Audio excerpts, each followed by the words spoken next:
Eli, how's it been through the bye week now into this preparation week, getting ready for Charlotte?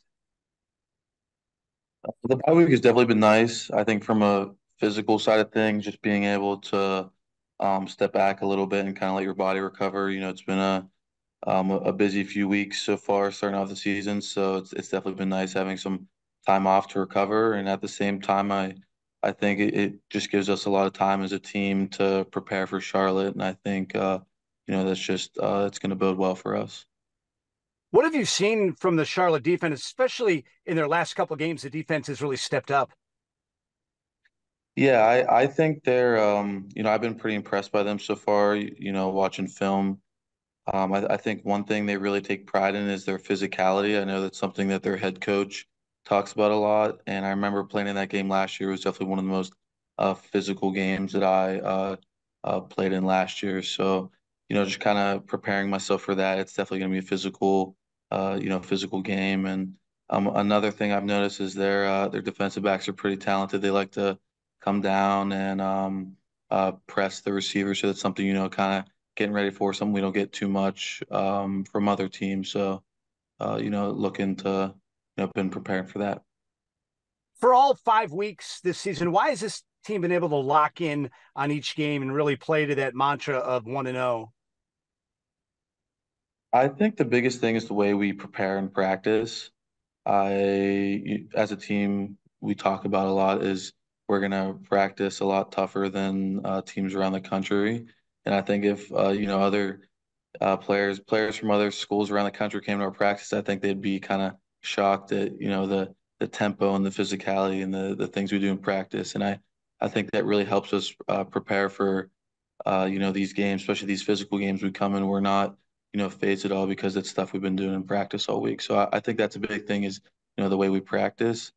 And another thing is I think we just play together as a team. We play for each other, and I think that's something that we have that some of these other teams don't have. They're bringing in a lot of transfers and guys that don't really know each other well. I think we've been playing with each other for a long time and really just developing kind of this brotherhood that other teams don't have. Thanks a lot. Yes, sir. Wags. Eli, last year against Charlotte, that was not one of Navy's better offensive performances. It really, if it were not for the two big plays, your touchdown catch and Alex's long run would have been a scoreless game. Do you feel, do you all want to prove to this Charlotte team that you're a different offense? Yeah, absolutely. I would agree with that. I think we kind of, you know, underperformed last year. We weren't really getting much going, and I think that's something that, we need to, flip around this game. It's something that I would like us as an offense to kind of prove that, not the same team as last year. We're doing a lot of things better. So I think this is definitely, another game where we're just proving some people wrong. How much more comfortable, or maybe even do you feel like your skills are being better utilized with the way that Coach Cronic has the snipes as opposed to the previous slot back role? There, you're in the passing game so much more involved. Yeah, I'd say I would. I'd say I feel like my skill set, the skills that I've been developing, are definitely much better used in this offense. I think, coming from a more traditional receiver background in high school, I think I did a lot in high school. I, played a little wildcat and running back too, but I was mainly split out in either like a true receiver or slot receiver. I think I've developed, some more skills related to those areas, and I think those are definitely better used, whether that be in the passing game, running routes, or even in something like the screen game. I think we've started to really incorporate that a lot more in this year's offense than the offenses prior. So, What about jet sweeps? Did you do a lot of that in high school? I think I had a few, but it's something that I didn't really do as much in high school. I think Hexa was getting more jet sweeps than I was, so that's something maybe a little bit newer, but not completely unfamiliar with. All right, I think that was my three, I guess. Scott Wyckoff. Eli, what is it about Blake in his skill set and his demeanor that makes him so effective getting the ball to so many of you? With Blake, I really think it starts up top. You know how smart of a player he is, and I think he's really composed. He's definitely just he has this kind of, leadership. He has this commander or offense that's been, really nice to have. I think something, maybe as a team we've missed out a little bit on in the years prior, just having so many different quarterbacks in. I think it's nice to really kind of settle down on having one. So I think it really starts there. Is just he's really composed and just a really smart player.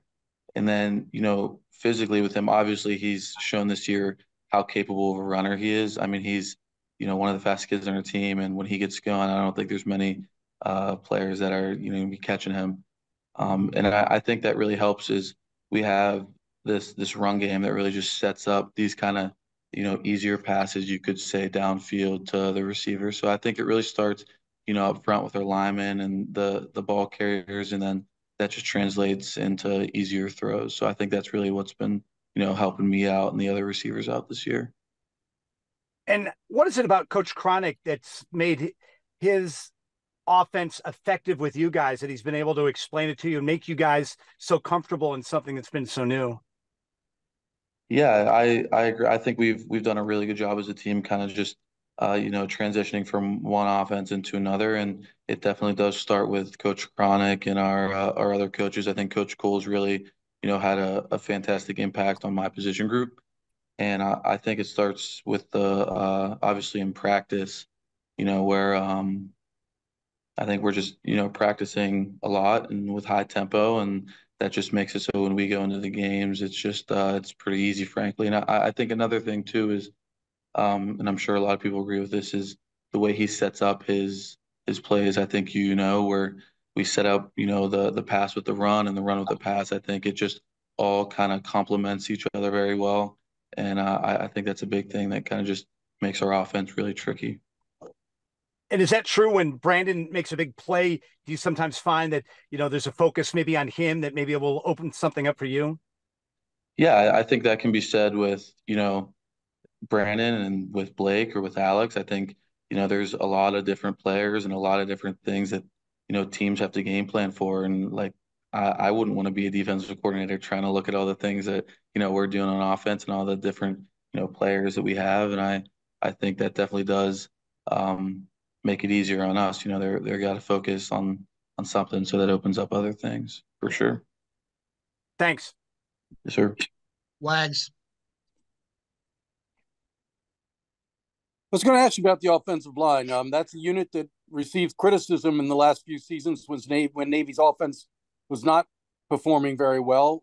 I mean, when the numbers you're putting up, in the end, it all credit goes to the offensive line. They're the ones that have to create holes in the running game and pass protect in the passing game. Can you talk about that offensive line and what they're doing?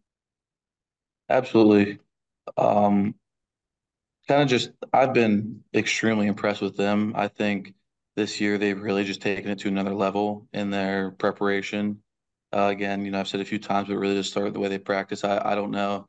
I like to think we kind of pride ourselves, our position group. We like to say we practice hardest, but I think those dudes, are really close with us. They're really, putting in a lot of work in preparation for the games. And then I think it really translates well over. I think you got five dudes up front that are tough, gritty, physical, and at the same time, when they get going, they're pretty fast. And there's that clip of Ben Purvis absolutely demolishing one of the players against UAB, and I think that just kind of shows, that they're tough and physical, but at the same time, they can get out and block on screens and block downfield and do some pretty impressive things. So I think their unit has been just, really, I've been really impressed by them.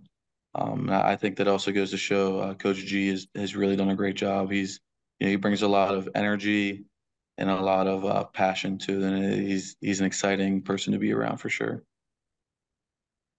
I'm writing about Brandon Chapman. I mean, you've gotten to know him here the last few years. He's a guy that always has a smile on his face, but he's been through tough times. I don't know how much you've learned about his background, but he moved a lot, and he had to kind of be a man of the house at a young age, looking after younger brothers. What can you say about Brandon? Yeah, like you said, I don't know if I've ever, been around him and he hasn't been, smiling and kind of happy and he's one of my favorite people to be around on the team. There's never really a dull moment with him. He's just a fantastic personality. And I think that really translates over to the field. I think he brings an energy to practice and he's exciting to be around. And I think that's pretty contagious with other players. I certainly think that there are times, maybe I'm a little dull one day and I come in and talk with him and I'm ready to go. But at the same time, he's not the biggest player. He'll tell you that. But he's physical and he's gritty and he's not afraid to, put the crown of his helmet in someone's shin. So I think that, he had a tough past, but I think that's just hardened him and made him just a tougher, more resilient person. And I think that certainly shows on the football field. So Navy is talking about recruiting snipes that are more your size. I mean, for a long time during the triple option era, they were able to get away with really much smaller, like Brandon's size, slot backs because you could cut block and it even leveled the playing field. But I mean, do you think that is the number one reason why they're looking for a bigger body, or is it also because of some of what they're asking to do in the passing game? Can you what's your thought on that? I would say blocking is probably the main reason behind that. I think the snipes are asked to block a lot, and not just on the perimeter.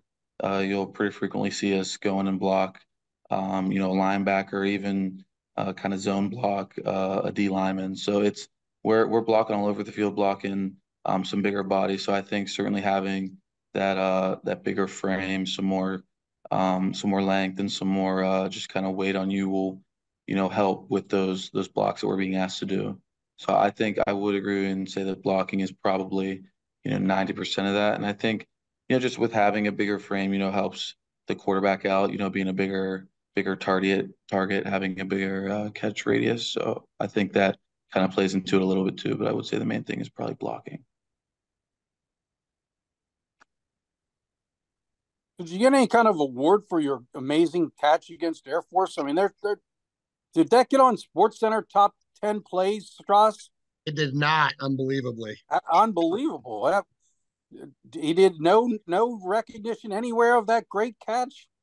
Just by us. Yeah, yeah. I did not see anything, like ESPN or anything, but the amount of people, just kind of midshipmen and people in my company or people in my classes that gave me some props for it. That was plenty enough. I got a lot of people kind of giving me some love over at the academy and people back home. So that was definitely cool to see. A lot of people were talking about that, but that was definitely cool. That's why I met your dad at one of the recent games. Did he at least pat you on the back and say you did a good job? Yeah, he did.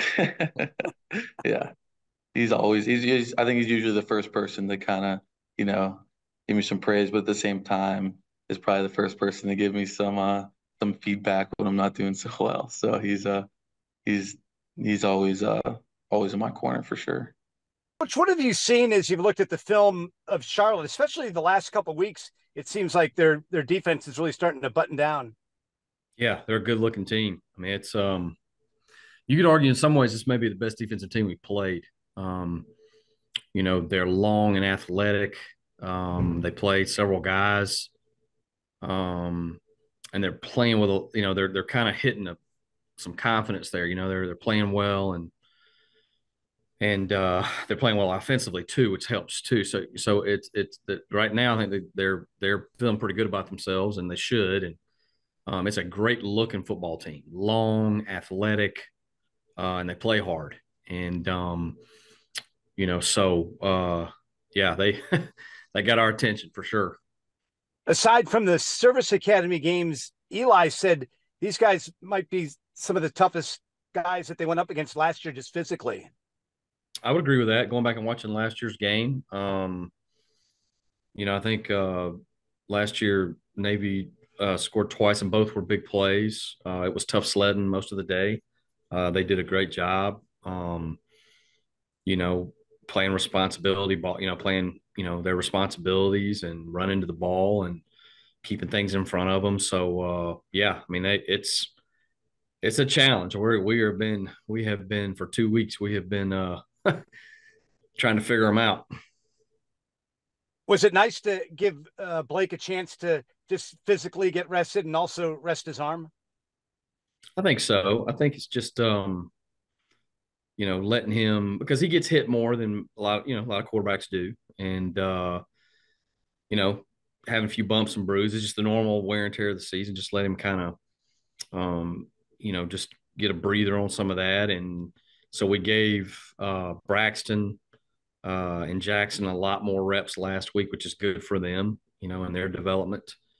But I think Blake, yesterday he seemed to look really good. So I think it was good for him and a lot of the guys this past week, because it's the Air Force game is a physical game. It's a really physical game, and so long trip and all those things. So it's good I think it's good as we start a gauntlet here to have that week off. Thank you. Flags. Hey, Drew, good to see you. Yes, sir. So obviously, giddy Navy fans who are loving this offense ask can we keep it up? Do coaches do that, or do you just know no one? I'm asking that same question. It's our guys have a good head on their shoulders. I think they understand who they are. And I think they understand that obviously we don't win a ton of pregame warmups. Okay. That's the other teams are generally, a little bigger, a little longer. We have to go play at a high level. We have to play with a certain level of effort. We have to execute at a certain level, be disciplined at a certain level, and show tremendous toughness every week we play. Now, that's kind of who these guys are. Okay. So that's what makes them a lot of fun to coach, and is what gives what gives you a chance here. And then we have some playmakers that are making plays, which even helps you some more. So the best things we've been doing are we've not turned the ball over. Now, let me knock on wood, and it's been a month since we turned the ball over. That's been critical. Okay. We're not beating ourselves with turnovers and penalties and lost yardage plays. Okay.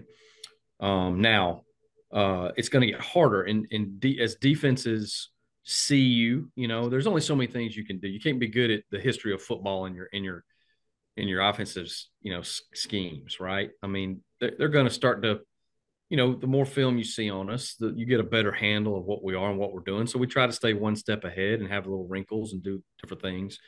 But the bottom line is we got to be able to execute our base stuff, take care of the ball, continue to be productive in the red zone. That's been critical for us. I mean, that's been one of our best things. And it sure does help when your quarterback's playing at a high level, because he's basically playing point guard out there. He's getting the ball to the other guys. He's taking it to the rim when it's his turn, and all those things. And then we've got to do a good job as a staff of continuing to be creative, but yet not try to do so much that there's no, I guess, continuity, right? So you want to continue to build, but you have to be good at what you're good at. Okay. And so we have to, if we're going to be successful and reach our goals, we've got to continue to improve offensively, and we got to play at a high level. But I believe our guys can do that. I do. But will that be challenging? Absolutely. Absolutely. It'll be challenging.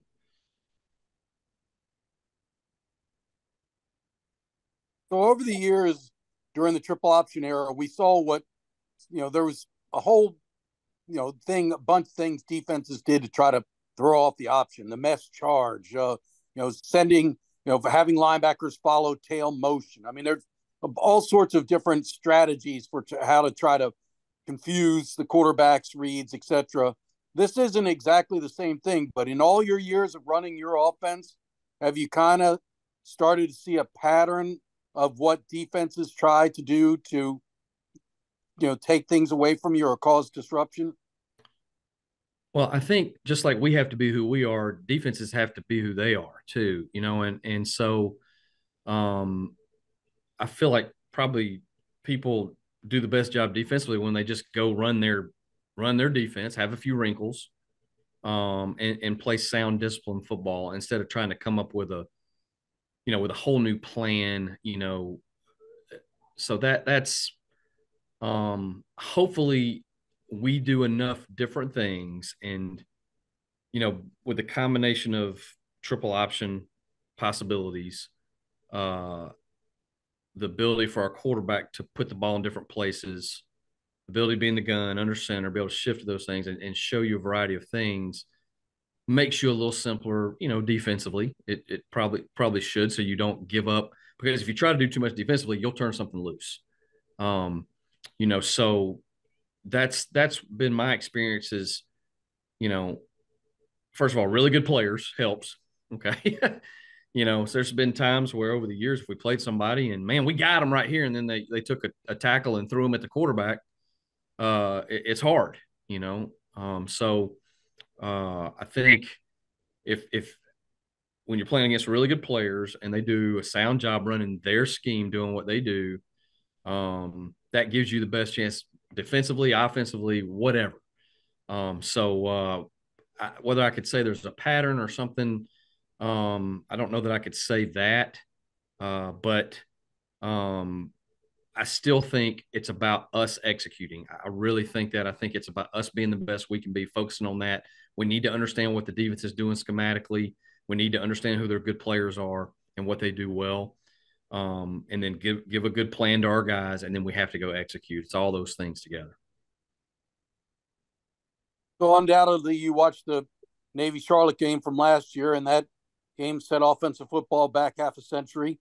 But to give Charlotte some credit, they had a defensive end who was a real dude and was dominating his matchup. And Eli just said it was one of the more physical games they played all season. Biff Poggi takes pride in that. He preaches that. You prepared for that? I am, but I get to sit in the press box.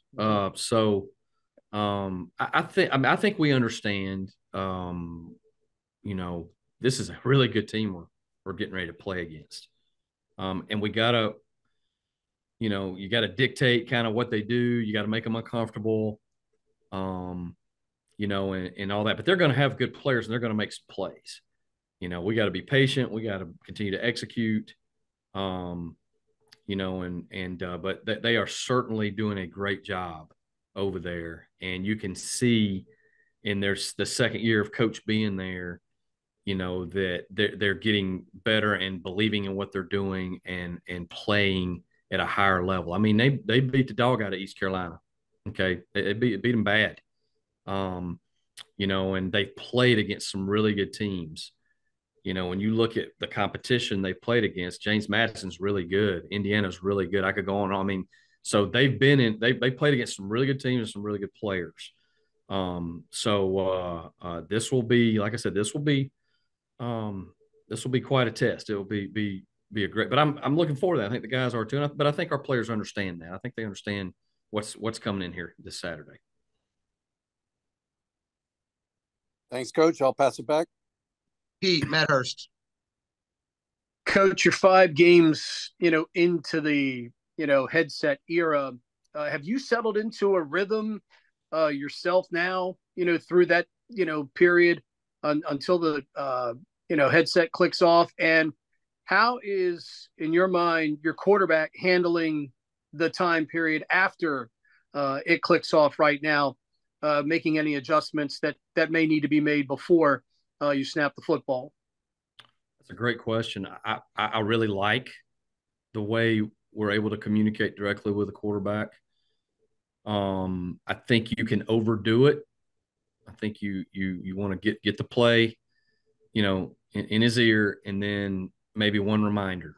Okay, whether it's the situation or whether it's just some small nuance about what you're trying to get accomplished. But I can also say that Blake has done an outstanding job of getting us in the right play once that speaker went off. There's been times where I've been able to do it soon enough to tell him exactly. But then there's other times he understands what we're trying to do. So there's been times where he's been able to get us in the right play because he's just got to, and that's the way it's always been before anyway, right? You give a player a choice or two on what they're looking at, and then let them go with it. So I think that part's been really good. I really trust Blake. And he has made really good decisions when it came to those situations. So I think it's been a good combination of that. Is that obviously when you work with a guy for the first time, is that something where you just got to let him got to go play and you develop that trust in each other as each game, goes by, that he's always going to, for the most part, get you in the right play? Sure. And you got to practice it. Like we have, what I've really settled into during practice is I don't even use the headset during practice. We make him do everything on his own. Okay. And every once in a while I might remind him of something. I take that back. We'll do just for organizational purposes, we'll do a little bit of the headset on Fridays, just to make sure we're in that rhythm and he's hearing what he's going to hear the next day. But for the most part, we try to act like we're not going to have that thing available to us because, chances are something might go wrong with it. I mean, in the game the other day, we lost it for a series. Okay. And you'd never, you probably wouldn't guess which series it was, but we lost it and then we got it back. So you kind of have to prepare not to have it. But yet also do a little bit of preparation where he's hearing my voice in there and understanding what we're trying to get accomplished. So that part, it shouldn't be that huge of a deal during the game if you lose that speaker. Have you been pleased with the distribution of the football that you've gotten? Because you've gotten a lot of guys that have gotten touches, key touches, not just, fourth quarter late, up by 20 type touches. You've had some guys that have made some, instrumental plays for you. You've been happy with the distribution of the football and the guys that you've been able to get involved? Yes, I very much. In different games, different guys maybe have more come to them. But I feel like we have playmakers spread around, and so we need to spread the football around because that protects each playmaker. It keeps his ability to make plays alive and more advantageous. So everybody can't just key in on where number 22 is. They better know where number 24 is. Okay, they better know where 46 is. They better know where 82. I mean, you want to make sure that you can't just go, we got to take this guy away. And that's how we're built. So we're very fortunate that we have some playmakers. Even at the tight end position, I feel like you got guys you can call a play and they're gonna do a great job. And then our quarterback has done a nice job of doing that as well, right? Of taking, for the most part, what the defense gives him. We talk a lot about you don't have to force things, and he's really been accurate. I think a couple of them got away from him in the last game just because of the altitude. He missed just a little overthrow on a couple of things, but he's been pretty good at decision making and getting the ball to the right people in the right situations. And that's what reason we say playing point guard. You're trying to get the ball. If you're going to throw the ball in the flat, it needs to be a good throw where the guy can run with and protect himself and flank the defense. If you're throwing all the different things, you can't just throw a football to somebody. You got to get it to them in a situation where they can make a play. And I think Blake's done a really, really good job of that. He's done a good job making decisions in the option game. Okay, when to keep it, when to pitch it, when to give it, when to, so that is all. Listen, now when your quarterback's playing at a high level, everybody looks like they know what they're doing. So we've got that, and he's got weapons around him, and then our offensive line is doing their job. They're on the right people for the most part. They're getting movement, so it's a lot of pieces that are kind of working together. And right now they've got a lot of confidence, and so it's a play caller. You feel like you can put the ball to different people. All right. And that is a good feeling. Thank you, sir. You mentioned the extra time, the extra reps that both Braxton and Jackson were able to get. How did they respond, and how are they coming along? Good. They did a good. I mean, every time they get a chance to, especially Jackson, you're a third team quarterback. You never get to really go with anybody. You're having to get mental reps back there, right? And so now when you actually have to step in there, call a play, execute a play physically, and yeah, he made some mistakes, but that's okay. Okay, he needs to go. He needs to be able to make those mistakes, in practice and learn from them. So I think that's really valuable as you're trying to build depth at the position. Because heaven forbid one of them gets dinged up and the next guy's got to come in and produce. I tell Braxton all the time, man, it's the hardest job because you got to prepare like a starter. Okay. You have to prepare like a starter knowing you may not get to play. And that's not an easy thing to do. So to be able to get those guys meaningful reps last week, I think was valuable for our future. You're a man of faith. What does it mean to you that the young men that you're coaching have really had the faith in you coming in with something new, not really knowing anything about you, but have bought in through this point of the season? And that's a great question. It means a lot, honestly. I think trust is a very important thing, and it goes both ways. And when you come into a situation, those players got to know that you genuinely care about them and you're trying to help them be successful.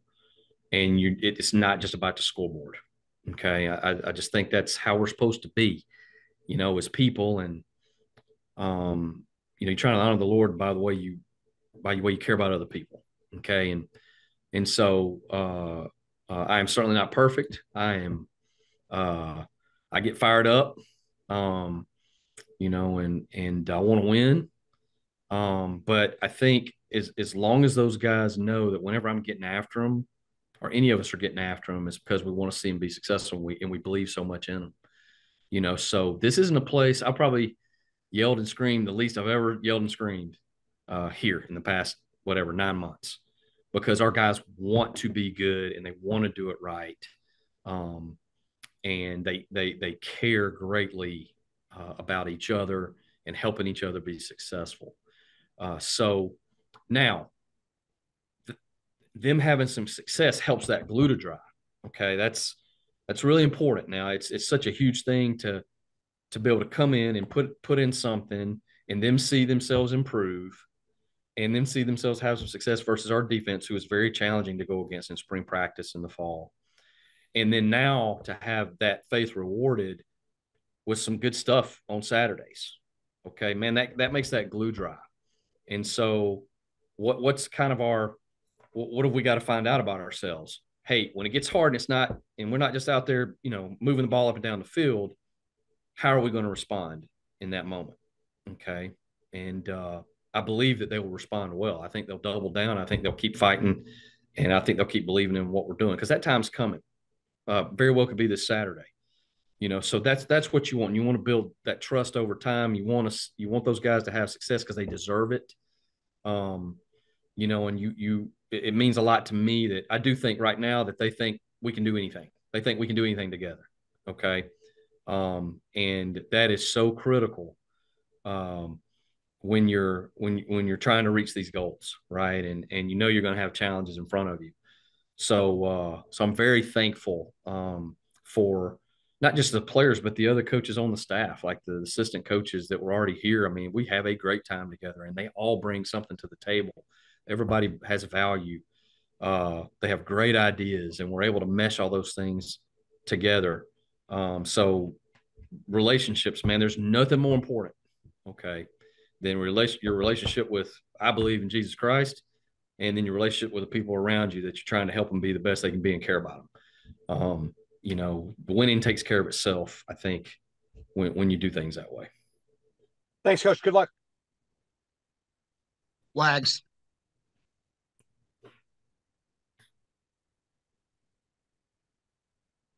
Coach, you had mentioned Jackson Gutierrez. What has he done to move ahead to get on the depth chart at number 3? Because during the summer, he was not.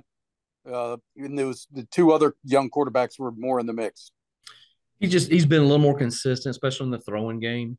And Jackson's got a chance to be a good player because he's a dual threat. He can run, he can throw, he's smart. His brain explodes about 3 times a week still right now. I mean, it's a lot. But you can see that he's getting it, and he has the ability to do some things. So he just kind of, it's tough. There's a lot of times it's hard to figure out who the third guy is sometimes, and you're so focused on what you're trying to get ready to go win a game with that can be something that gets kind of put on the shelf a little bit. But we've been able to invest in Jackson some, and he's going to be fine. He's going to be fine. We don't want him to have to start a game yet, but I think down the road he will get there. I really do. What about Trey Jones and Charles Robinson? Are you getting them some work in JV games? Yeah, those guys get a lot of the individual time. They don't get any reps right now with our first star scout team. They'll get some reps. We do a second skelly, while we're doing our 7-on-7. We have another 7-on-7 going on. So you're doing the best you can to try to get people reps, here and there. But those guys are guys that are going to have to really this spring. That's when you kind of find out about, the more of the plebes is once they've had a fall under their belt and kind of learn some of the terminology. Then you kind of get out there in the spring and you're able to find out a lot about those guys. So the JV program is something you're probably not accustomed to. I don't think you probably had that at Mercer or other stops along the way. Do you think it's valuable to have young guys get into games and be able to try to operate your offensive system and just try to get their feet wet a little bit? Yeah, I think it's really valuable. When I was at Reinhardt, okay, so we had 100 and whatever it was, 60 players there, and every Monday we would have a scrimmage for the young guys, and you could see that as the season went on, that was a huge thing. They got better, and occasionally somebody might end up helping you by the end of the season. So I think anytime a guy's getting to play and get live reps in competitive situations, the ability to have opportunities to make mistakes, okay, and learn and just get out there and compete, I think it's huge.